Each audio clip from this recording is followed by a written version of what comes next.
మరణానంతర జీవితం. మరణానంతరం మరొక జీవితం ఉన్నదా, లేదా, ఉంటే ఏ రూపంలో ఉంది? ఈ ప్రశ్న యథార్థంగా మన బుద్ధికి అందని విషయం. ఎందుకంటే మృత్యువు సరిహద్దుకు ఆవల ఏమైనా ఉందో లేదో చూడటానికి కావలసిన కళ్ళు మనకు లేవు. అక్కడి ధ్వనిని వినగలగటానికి అవసరమైన చెవులు కూడా మనకు లేవు. అటు ఏముందో పరిశోధించి తెలుసుకోవడానికి ఎట్టి పరికరాలు కూడా మన వద్ద లేవు. అంటే మరణానికి తదుపరి మరో జీవితం ఉందా లేదా అనే ప్రశ్న వైజ్ఞానిక శాస్త్ర పరిధిలోనికి రాదు. కాబట్టి ఎవరైనా వైజ్ఞానిక శాస్త్రం పేరుతో మరణానంతరం మరొక జీవితం లేదని వాదిస్తే అతడు చెప్పేది పూర్తిగా శాస్త్ర విరుద్ధమైన విషయం. కేవలం విజ్ఞాన శాస్త్రంపై ఆధారపడి మరణానంతర జీవితం ఒకటి ఉందని కూడా చెప్పలేము, దాన్ని కాదనలేము కూడా. ఈ విషయంలో విశ్వసనీయమైన పరిజ్ఞానం మనకు లభించనంత వరకు మరణానంతర జీవితాన్ని అటు త్రోసిపుచ్చక ఇటు స్వీకరించక ఉండటమే సరైన శాస్త్రబద్ధమైన మార్గం. కానీ మనం క్రియాత్మక జీవితంలో ఈ శాస్త్రీయ వైఖరిని అవలంబించగలమా? ఇది ముమ్మాటికి అసంభవం. ఒక విషయాన్ని గురించి తెలుసుకోవడానికి మన వద్ద ఏ సాధనం కూడా లేనప్పుడు దాని గురించి అవునో కాదో తేల్చక తటస్థంగా ఉండడం హేతుబద్ధమైన విషయమే. కానీ ఆ విషయమే మన అనుదిన జీవితంలో ముడిపడి ఉంటే దాని అంగీకారంపై కానీ తిరస్కారంపై కానీ మన వైఖరి ఆధారపడవలసి ఉంటుంది. ఉదాహరణకు, ఒక వ్యక్తిని గురించి మీకు తెలియదు. అతనితో మీకు ఎలాంటి పని పడనంత వరకు అతడు విశ్వసనీయుడని కానీ విశ్వాసఘాతకుడని కానీ అభిప్రాయపడకుండా ఉండగలరు.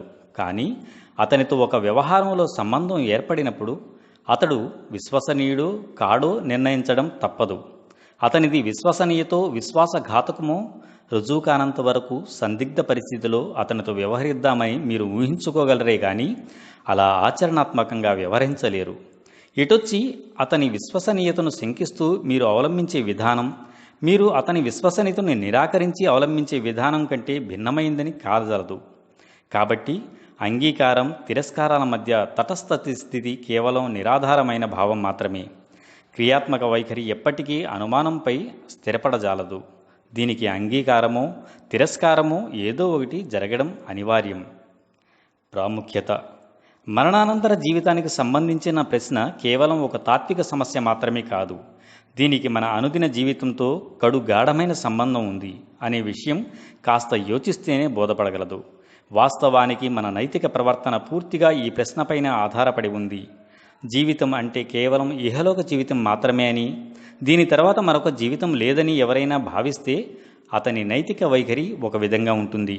ఒకవేళ ఇహలోక జీవితానికి తర్వాత మరొక జీవితం కూడా ఉందని, అందులో అతని ప్రస్తుత జీవితపు మంచి చెడులకు సంబంధించిన లెక్కలు చూపవలసి ఉంటుందని, ఇహలోకంలో అతను చేసిన కర్మల ప్రకారం అక్కడ ప్రతిఫలం అనుభవించవలసి ఉంటుందని అతను నమ్మితే అతని నైతిక వైఖరి పూర్తిగా మరో రీతిలో ఉంటుంది. ఉదాహరణకు, ఒక వ్యక్తి హైదరాబాద్ నుండి బొంబాయి వెళ్లే ఉద్దేశంతో ప్రయాణం చేస్తున్నాడు అనుకుందాం. బొంబాయి చేరగానే అతని ప్రయాణం ముగియటమే కాక అక్కడి పోలీసు శాఖ, న్యాయశాఖ ఇంకా అతన్ని విచారింపగల ఏ ఇతర శక్తి కూడా అతన్ని ప్రశ్నింపజాలదని అతడు అభిప్రాయపడుతున్నాడు అనుకుందాం. దీనికి భిన్నంగా మరొక వ్యక్తిని తీసుకుందాం. అతను కూడా అదే బాటన ప్రయాణం చేస్తున్నాడు. బొంబాయి అతని గమ్యస్థానం కాదని, సముద్రం దాటి మరొక దేశానికి తాను చేరవలసి ఉందని, భారతదేశ ప్రభుత్వమే ఆ దేశాన్ని పరిపాలిస్తుందని, ఆ ప్రభుత్వ కార్యాలయంలో తాను భారతదేశంలో చేసిన క్రియల రహస్య బోగట్ట పొందుపరచబడి ఉందని, అక్కడ ఉన్న రికార్డును పరిశీలించి తాను ఏ పదవికి అర్హుడో తీర్మానించబడుతుందని అతని నమ్మకం. ఈ ఉభయుల నడవడిక పరస్పరం ఎంత భిన్నమై ఉంటుందో మీరే సునాయాసంగా గ్రహించగలరు. మొదటి వ్యక్తి బొంబాయి వరకు మాత్రమే తగిన ప్రయాణ సన్నాహాలు చేసుకుంటాడు. ఇక రెండవ వ్యక్తి చేసుకునే ఏర్పాట్లు బొంబాయి దాటి ఇంకా సుదూర ప్రయాణానికి తగినట్లుంటాయి. ప్రయాణంలో లాభనష్టాలు ఏవి కలిగినా అవి బొంబాయి వరకు చేరే వరకే. ఆ తర్వాత వాటి ప్రసక్తి ఉండదని మొదటి వ్యక్తి భావిస్తాడు. కానీ రెండవ వ్యక్తి నిజలాభ నష్టాలు ప్రయాణపు తొలి దశలో కాక చివరి దశలో ప్రాప్తమవుతాయని తలుస్తాడు. బొంబాయి చేరే వరకే ఫలించే క్రియలపైనే మొదటి వ్యక్తి దృష్టి కేంద్రీకృతమై ఉంటుంది. కానీ రెండో వ్యక్తి సముద్రానికి ఆవల పరదేశంలో ప్రతిఫలాన్నిచ్చే కార్యాలయాలపై తన దృష్టి లగ్నం చేసుకుంటాడు. వీరిద్దరి వైఖరిలో ఈ వ్యత్యాసం తమ తమ ప్రయాణపు ఆశయాల గురించి వారు తీసుకున్న నిర్ణయాల పర్యవసానమే అన్న విషయం ద్యోతకమవుతూనే ఉంది. అదేవిధంగా మన నైతిక జీవితంలో కూడా మరణానంతర జీవితానికి సంబంధించిన మన విశ్వాసమే నిర్ణయాత్మకమైన ప్రభావం కలిగి ఉంటుంది. క్రియారంగంలో మన అడుగు వేసేటప్పుడు దాని దిశను నిర్ణయించడం దీనిపైనే ఆధారపడి ఉంటుంది. అంటే ఈ జీవితాన్నే మన ప్రథమ జీవితంగా, ఇదే మన అంతిమ జీవితంగా కూడా భావించి వ్యవహరిస్తున్నామా, లేక దీని తర్వాత రాబోయే పరలోక జీవితం, దాని ఫలితాలను కూడా దృష్టిలో ఉంచుకుని మసలుతున్నామా అనే విషయాలకు అనుగుణంగానే మన మనుగడ సాగుతుంది. మొదటి రూపంలో మన అడుగు ఒక దిశలో పడుతుంది, మరొక రూపంలో దాని దిశ పూర్తిగా భిన్నమై ఉంటుంది. దీనివల్ల తేలేదేమంటే మరణానంతర జీవితానికి సంబంధించిన సమస్య కేవలం నిష్ప్రయోజనకరమైన శాస్త్రీయ తాత్విక సమస్య కాదు, ఇది క్రియాత్మక జీవితానికి సంబంధించిన సమస్య. అయితే ఈ విషయంలో సందేహం, సందిగ్ధాలతో నిలబడటానికి ఏమాత్రం తావులేదు. సంశయంతో మనం అవలంబించే వైఖరి తప్పనిసరిగా పరలోక జీవితం పట్ల తిరస్కార వైఖరి కాగలదు. కనుక మృత్యువుకు తర్వాత మరొక జీవితం ఉన్నదా లేదా అనే విషయాన్ని ఇదిమిత్తంగా నిర్ణయించడం తప్ప మనకు మార్గాంతరం లేదు. విజ్ఞాన శాస్త్రం దీన్ని నిర్ణయించడంలో మనకు తోడ్పడలేకపోతే తర్కజ్ఞానాన్ని వినియోగించి హేతుబద్ధంగా దీన్ని తేల్చవలసి ఉంటుంది. హేతువు చూపే మార్గం. ఈ తార్కిక హేతువుకు ఆధారభూతాలు కాగల మూల సాధనాలు మన వద్ద ఏమున్నాయి? ఒకటి మానవుడు, రెండవది ఈ విశ్వ వ్యవస్థ. మానవుణ్ణి ఈ విశ్వ వ్యవస్థకు సదృశ్యంగా ఉంచి మానవ నైజంలో గల వివిధ అవసరాలు ఈ విశ్వ వ్యవస్థలో పూర్తి అవుతున్నాయా, లేక ఏదైనా లోపించి దాని పరిపూర్ణత కొరకు మరో కోవకు చెందిన వ్యవస్థ అవసరమవుతోందా అనే విషయాన్ని గమనించాలి.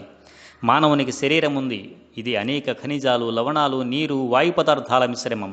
దీనికి అభిముఖంగా విశ్వంలో కూడా మన్ను, రాయి, లోహాలు, లవణాలు, వాయువు, నీరు మొదలైన అగణ్యమైన పదార్థాలున్నాయి. ఇవి పనిచేయటానికి కావలసిన నియమాలన్నీ విశ్వంలో అమల్లో ఉన్నాయి. బాహ్య వాతావరణంలో పర్వతాలకు, నదులకు, వాయువుకు అవి వాటి విద్యుక్త ధర్మాన్ని నిర్వహించుకోవడానికి ఈ నియమాలు ఏ విధంగా తోడ్పడుతున్నాయో, అదేవిధంగా మానవ శరీరానికి కూడా ఈ నియమాలకు అనుగుణంగా వ్యవహరించడానికి అవకాశం ఉంది. మానవుని అస్తిత్వం తన పరిసరాల నుండి ఆహారం గ్రహించి పెరుగుతుంది. ఈ కోవకు చెందినవే విశ్వంలో గల చెట్లు, చేమలు, మొక్కలు, గడ్డిపోచలు. పెరిగి వికాసం ముందే వీటన్నిటికీ కావలసిన నియమాలు, సిద్ధాంతాలు సహితం ఇక్కడ అమల్లో ఉన్నాయి. మానవుడు జీవరాశికి చెందినవాడు. స్వేచ్ఛగా సంచరించి తన జీవనోపాధిని స్వయం కృషి వల్ల పొందే జీవి. తన్ను తానే రక్షించుకునే శక్తి కలవాడు. తన సంతతి మనుగడకు తగిన ఏర్పాట్లు చేసుకోగల యుక్తిపరుడు. విశ్వంలో ఈ జీవరాశికి చెందిన మరెన్నో రకాల జీవాలున్నాయి.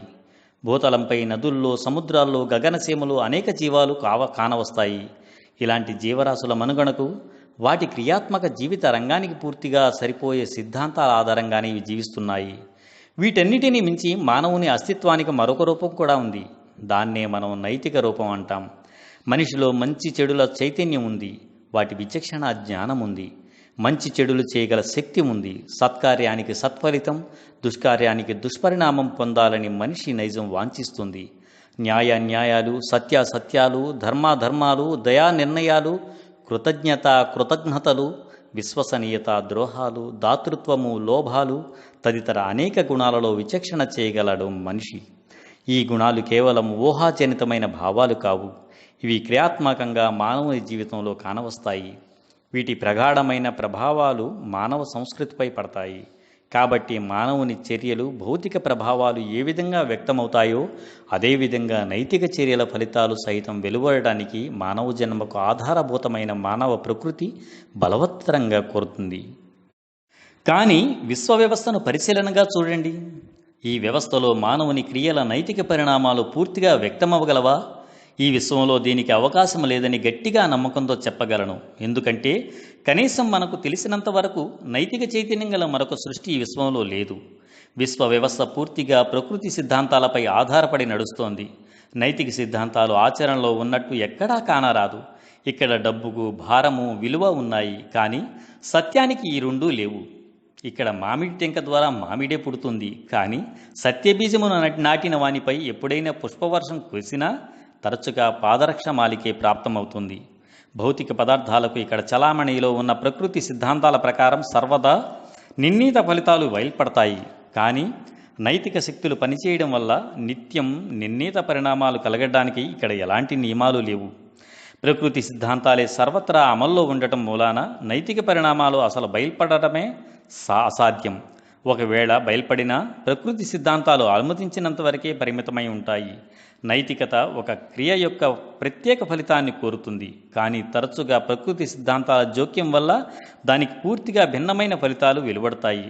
మనిషి చేసే క్రియల నైతిక ఫలితాలు ఒక నియమానుసారంగా వ్యక్తమవడానికి గాను తన సాంస్కృతిక రాజకీయ వ్యవస్థల ద్వారా మనిషి స్వయంగా కొంతవరకు పాటుపడ్డాడు. కానీ ఈ ప్రయత్నాలు పరిమిత పరిణామంలో ఎంత లోపభూయిష్టంగా జరిగాయి. ఒకవైపు ప్రకృతి సిద్ధాంతాలు వాటిని అణిచివేస్తున్నాయి, మరొక వైపు మనిషిలోని ఎన్నో బలహీనతలు మానవుని సాంఘిక వ్యవస్థల్లోని లోపాలను మరింత వృద్ధి చేస్తున్నాయి. నేను చెప్పదలుచుకున్నది కొన్ని ఉదాహరణల ద్వారా వివరిస్తాను, వీటిని శ్రద్ధగా గమనించండి. ఒక వ్యక్తి తన విరోధి ఇంటికి చిచ్చు పెడతాడు, అది దహనమైపోతుంది. ఇది అతని క్రియల భౌతిక పరిణామం. ఇల్లు కాల్చివేసి ఒక కుటుంబానికి కలిగించిన నష్టానికి సమానంగా అతనికి శిక్ష లభించడమే దీని నైతిక పర్యవసానం. కానీ ఈ పర్యవసానం వ్యక్తమవటం కొన్ని విషయాలపై ఆధారపడి ఉంది. చిచ్చు పెట్టిన వాని ఆచూకీ తెలియాలి, అతను పోలీసులకు పట్టుబడాలి, నేరం అతనిపై రుజువు కావాలి. దహనం వల్ల వంశం, దాని భావి సంతతికి వాటిల్లిన నష్టమెంతో న్యాయస్థానం ఖచ్చితంగా అంచనా వేయగలగాలి. అప్పుడు న్యాయరీత్యా ఆ నేరస్తునికి తగిన శిక్ష విధించబడాలి. ఈ షరతుల్లో ఏ ఒక్కటి పూర్తి కాకపోయినా నైతిక పర్యవసానం బయలుపడకనిపోవచ్చు, లేదా దాని కొంత భాగం మాత్రం వ్యక్తం కావచ్చు, లేదా నేరస్తుడు ఎదుటి వ్యక్తిని సర్వనాశనం చేసి ప్రపంచంలో నిక్షేపంగా తిరుగుతూ వృద్ధి వికాసాలు పొంది జీవించడం కూడా సాధ్యమే. మరో ఉదాహరణ తీసుకోండి. కొందరు వ్యక్తులు జాతీయ స్థాయిలో తమ ప్రజల విశ్వాసాభిమానాలు చూరగొంటారు.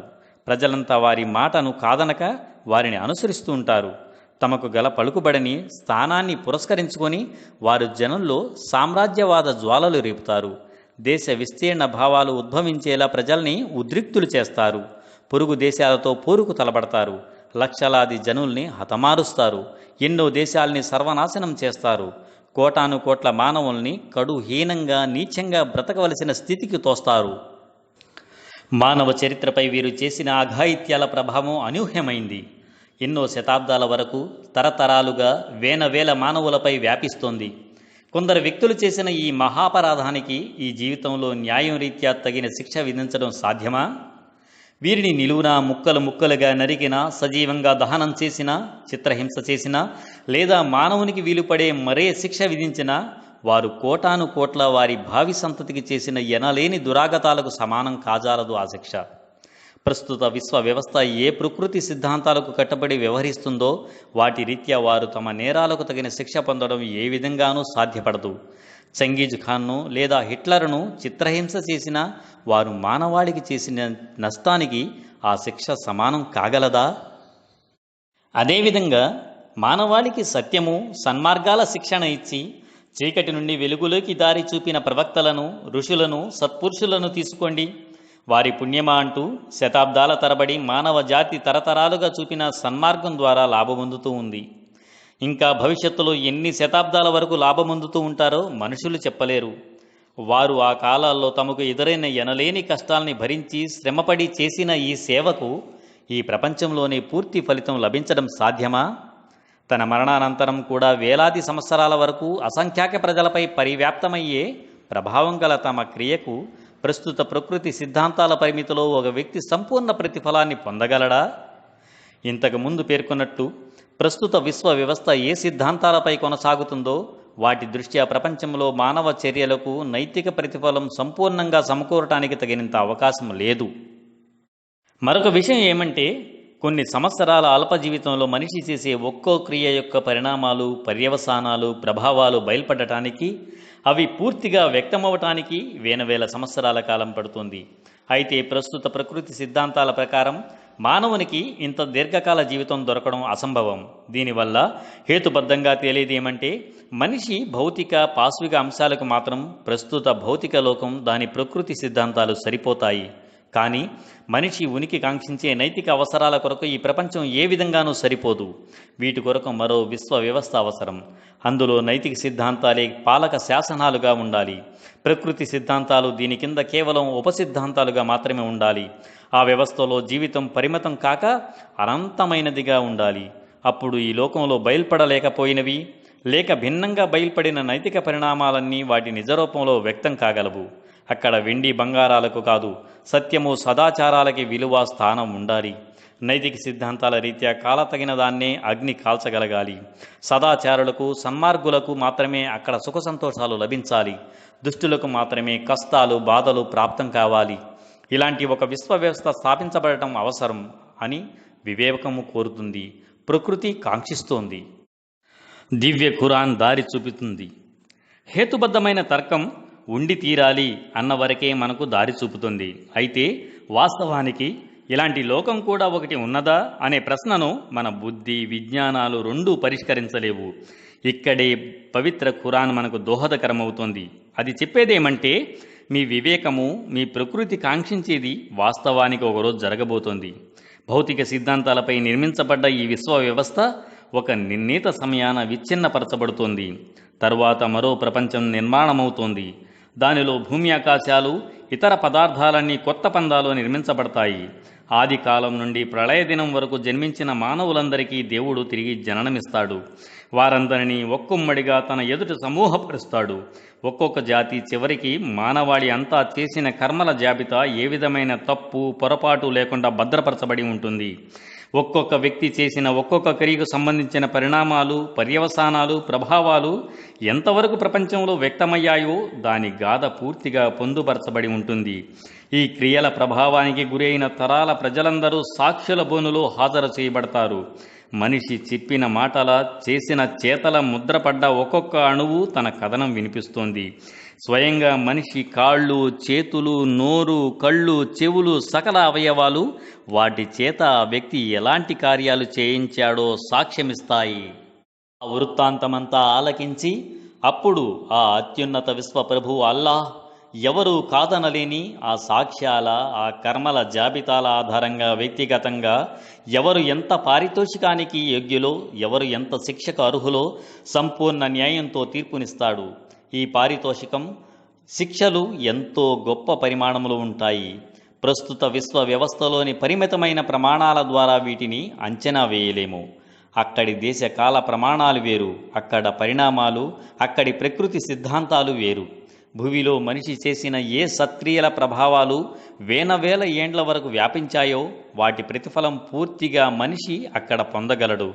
మృత్యువు, వ్యాధి, వృద్ధాప్యాలు అతని సుఖ సంతోషాలను ఒక్క క్షణం కూడా భగ్నపరచలేవు. మనిషి చేసిన ఏ దుష్కర్మల ప్రభావం వేలాది సంవత్సరాల వరకు అసంఖ్యాక ప్రజలపై వ్యాపించిందో వాటి శిక్ష మనిషి సంపూర్ణంగా అనుభవిస్తాడు. మరణమో, స్పృహ కోల్పోవడమో జరిగి అతని కష్టాన్ని దూరం చేసి అతన్ని రక్షించలేవు. ఇలాంటి జీవితం, ఇలాంటి లోకం ఒకటి అసంభవమని తలచే సంకుచిత బుద్ధిపై జాలి వేస్తోంది.